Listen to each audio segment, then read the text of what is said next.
అందరికి నమస్కారం. ఎట్లున్నారో నేను మీరమ్మ. ఇంగ్లీష్ వింటే రాదు అంటేనే వస్తుందనే కార్యక్రమానికి స్వాగతం సుస్వాగతం. ఇలా మన ఈరన్నతో ఇంగ్లీష్ ముచ్చట్లు విందాం రండి.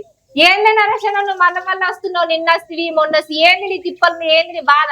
ఏం లేదు ఈరమ్మ, నీకు పుణ్యముంటే ఇది ఒకటి చెప్పు వీరమ్మ. ఏంది నీ బాధ? నేను వెళ్ళాలి అనుకున్నప్పుడు ఐ మస్ట్ అనాలా, ఐ షుడ్ అనాలా, ఈ రెండే అర్థమైతే వీరమ్మ. డౌట్ విన్నా.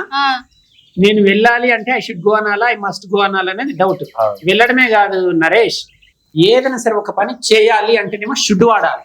నేను వెళ్ళాలి, రావాలి, ఆడాలి, పాడాలి, కొనాలి, తినాలి, బాహుబలి అంటాం కదా, అట్లా ఒక పని జరగాలి అంటేనేమో షుడ్. తప్పక జరగాలంటే మస్ట్. ఇప్పుడు నేను ఆఫీస్కి వెళ్ళాలి, నేను అంటే కదా ఐ షుడ్ గో అనాలి.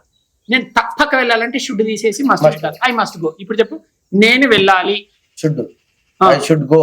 నేను తప్పక వెళ్ళాలి, ఐ మస్ట్. అది ఆమె ఐ మస్ట్ గో అనాలి. I must go. ఆమె వెళ్ళాలి అంటే షీ మస్ట్. ఆమె వెళ్ళాలి, షీ షుడ్ గో. ఆమె తప్పక వెళ్ళాలి, షీ మస్ట్ గో. అది ఒక పని జరగాలి అంటే ఏంటి? జరగాలి, షుడ్. Should go. షుడ్ అంతే. తప్పక జరగాలంటే మస్ట్. వెళ్ళాలి, షుడ్. తప్పక వెళ్ళాలి. మస్ట్. రావాలి, షుడ్. తప్పక రావాలి. మస్ట్. తీసుకోవాలి, షుడ్. తప్పక తీసుకోవాలి. మస్ట్. అంతే.